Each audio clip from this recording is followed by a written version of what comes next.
When was the last time you looked at someone else's life and felt that familiar ache in your chest? That quiet whisper telling you that you're not where you're supposed to be, that everyone else has figured it out while you're still searching for the map. What if I told you that this feeling isn't about being behind? What if it's about something far deeper, something you've been carrying since before you knew its name? Let's step into this room together. A room where truth sits waiting, patient and unhurried. You see, there's something about your age that feels like a verdict, doesn't it? Like a grade you haven't earned, a milestone you've missed. You scroll through your phone and see college friends buying houses, childhood classmates getting married, strangers your age leading lives that feel impossibly ahead of your own. And with each image, each update, each perfectly curated moment, something inside you shrinks. A voice whispers, "You're behind, you're failing, you're not enough." But who wrote this timeline? Who decided when you should have your life figured out? Who told you that life was a race and that you're losing? Marcus Aurelius once wrote, "Everything we hear is an opinion, not a fact. Everything we see is a perspective, not the truth." And yet you've accepted this timeline as truth. You've made it your judge, your jury, your executioner. But what if the timeline itself is the lie? There's a weight to being the one who hasn't arrived yet, isn't there? You sit at family gatherings, deflecting questions about your future. You nod along as friends discuss mortgages and promotions. You smile, but inside, you're calculating. How many years behind am I? How long until I catch up? But catch up to what? To whose life, to whose expectations? The ancient Stoics understood something we've forgotten. They knew that time isn't a straight line, but a spiral. That growth isn't measured in achievements, but in understanding. That being behind is impossible when each person is walking their own path. Let me ask you something. When did you first learn to measure your worth by someone else's timeline? Was it in school, where grades taught you that life is a competition? Was it at home, where comparisons became currency? Or was it society itself, with its relentless drumbeat of should? You should be married by now. You should own a house. You should have your career figured out. You should. But what happens when you strip away all the shoulds? What remains when you stop measuring your life against an invisible standard? Seneca wrote, "It is not that we have a short time to live, but that we waste a lot of it.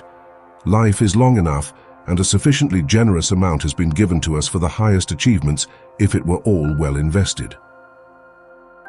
Think about that. Life isn't short.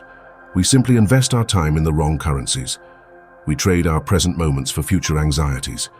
We exchange our unique journey for someone else's highlight reel. And all the while we feel behind. There's a particular kind of loneliness in feeling behind, isn't there? It's the loneliness of watching everyone else board the train while you're still searching for the platform. It's the loneliness of smiling through conversations about experiences you haven't had, milestones you haven't reached. But here's what no one tells you. Everyone feels this way, even the ones who seem furthest ahead, even the ones whose lives you envy. Because the timeline is a myth, a collective hallucination we've all agreed to believe in. And like all myths, it serves a purpose. It gives us something to measure ourselves against. It provides a narrative for our lives. It promises that if we just follow the steps, we'll arrive at happiness. But happiness isn't a destination. It's not waiting at the end of your checklist. It's not hiding behind your next achievement. Epictetus said, "Wealth consists not in having great possessions, but in having few wants." Could the same be true for time? Could wealth of time consist not in reaching milestones quickly, but in wanting fewer milestones? Imagine for a moment that there is no timeline, that there's no supposed to or should have, that your life is not a race to be won, but a garden to be tended. Would you still feel behind? Or would you finally feel free to grow at your own pace in your own direction? The truth is, comparison is a thief that robs you twice. First, it steals your joy in the present. Then it steals your faith in your future. It convinces you that because you're not where others are, you'll never get where you want to go. But what if being behind is actually a gift? What if it means you have more time to discover who you really are, not who you're supposed to be? What if it means you can craft a life that's truly yours, not a copy of someone else's. Lao Tzu wrote, "Nature does not hurry, yet everything is accomplished." Look at the trees. They don't compete to grow faster. They don't measure themselves against other trees. They simply grow in their own time, in their own way. And in doing so, they become exactly what they're meant to be. Why do you think you're any different? There's a strange comfort in believing you're behind, isn't there? It gives you something to strive for, something to fix. It provides a clear narrative. Once I catch up, everything will be okay. But this comfort is a cage. It keeps you running on a treadmill, always moving but never arriving, always striving but never satisfied. Because here's the secret. There is no catching up. There is no finish line. There is only the path you're walking right now in this moment. And every time you compare your path to someone else's, you step off your own. Marcus Aurelius asked, "What is it in ourselves that we should prize?" Not our achievements, not our timelines, not our ability to keep pace with others, but our capacity to live according to our own nature, to follow our own truth, to honor our own timing. Think about the last time you felt truly alive. Was it when you were checking off a milestone? Or was it in a moment of pure presence, when time seemed to dissolve and you were simply being? Those moments are trying to teach you something. They're showing you that life isn't about arriving. It's about inhabiting. It's about being fully where you are, not constantly looking ahead to where you think you should be. And here's what's beautiful. When you stop trying to catch up, you start to show up for your life, for your journey, for the person you're becoming. You see, feeling behind is a symptom of living in the future, of measuring your worth by what you haven't yet achieved rather than who you already are, of believing that your value lies in your accomplishments rather than your essence. But the Stoics knew better. They understood that the only time we truly have is now, that the only life we can live is our own. That comparison is a poison that turns even our victories into defeats. Seneca wrote, "True happiness is to enjoy the present without anxious dependence upon the future." What would it feel like to release that anxious dependence? To stop measuring your life against an imaginary timeline? To trust that you are exactly where you need to be? I know what you're thinking, but what about ambition? What about goals? What about progress? Here's the paradox. When you stop feeling behind, you actually move forward faster. When you release the anxiety of comparison, you free up energy for creation. When you honor your own timing, you tap into a deeper wisdom that knows exactly when to act and when to wait. The Stoics called this living in accordance with nature, not fighting against the current of your life but flowing with it, not forcing yourself to bloom in someone else's season but trusting your own. And this is where the magic happens. When you stop trying to live someone else's life, you finally start living your own. When you stop measuring yourself against others, you discover your own metrics for meaning. When you release the timeline, you find your own rhythm. Epictetus said, "Don't explain your philosophy, embody it." So let me ask you, what philosophy are you embodying when you constantly feel behind? What truth are you living when you measure your worth by external timelines? And more importantly, what philosophy would you embody if you trusted your own timing?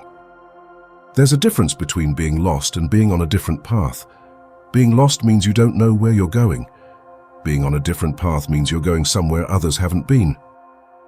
And maybe, just maybe, feeling behind is actually a sign that you're ahead of the curve, ahead of the crowd, ahead in ways that can't be measured by conventional metrics. Because the truth is, the most interesting people rarely follow the timeline. They forge their own paths. They create their own definitions of success. They understand that life isn't a race to be won, but an experience to be lived. Think about the people you most admire. Did they follow the conventional timeline? Or did they trust their own timing, their own path, their own truth? The Stoics teach us that wisdom comes not from achieving, but from understanding. Not from arriving, but from journeying. Not from comparing, but from connecting with ourselves, with our truth, with our unique path. So here's your invitation. What if you stopped trying to catch up? What if you released the timeline entirely? What if you trusted that your life is unfolding exactly as it should? This doesn't mean abandoning ambition. It doesn't mean settling.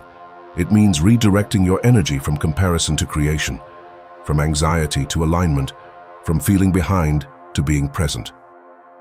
Marcus Aurelius wrote, "The impediment to action advances action. What stands in the way becomes the way." Maybe feeling behind isn't your obstacle. Maybe it's your opportunity, an opportunity to question the timeline, to define success on your own terms, to discover what truly matters to you, not what's supposed to matter. And in that discovery, you might find something remarkable, that you were never behind at all. You were simply walking a different path, taking the scenic route, gathering experiences and wisdom that will serve you in ways you can't yet imagine. The room we've been sitting in together, this space of truth and reflection, it's always here. You can return whenever comparison creeps in, whenever the timeline feels heavy, whenever you need to remember that your path is your own. And as you leave this room, consider this. What if the very thing that makes you feel behind is actually your greatest strength? Your refusal to conform, your insistence on authenticity, your commitment to walking your own path, even when it diverges from the crowd. Seneca said, "It is not the man who has too little, but the man who craves more that is poor." Perhaps the same is true for time. It is not the person who has achieved too little, but the person who craves another's timeline that feels behind. So here's my question for you. What part of your journey have you been dismissing as falling behind that might actually be your unique path forward? What wisdom are you gathering in your own timing that others might miss in their rush? Leave your answer below, not as a comment but as a declaration, a reminder to yourself and others that there is no behind. There is only your path, your timing, your truth. And that is enough. That has always been enough. Because you are not behind. You are not ahead. You are exactly where you need to be. Right here, right now, on your path. Trust it. Walk it. And when comparison whispers its familiar song, remember this room. Remember these truths. Remember that your life is not a race to be won, but a journey to be lived. Your journey, your timing, your truth. The Stoics knew it. The mystics knew it. And now perhaps you know it too. If something here echoed within you, let us know in the comments. Let others know they're not alone in feeling behind. Let them know that maybe, just maybe, we're all exactly where we need to be. I'll be there reading, understanding, remembering my own journey. Because in the end, we're all walking home, each on our own path, each in our own time. And that's not just okay, it's beautiful.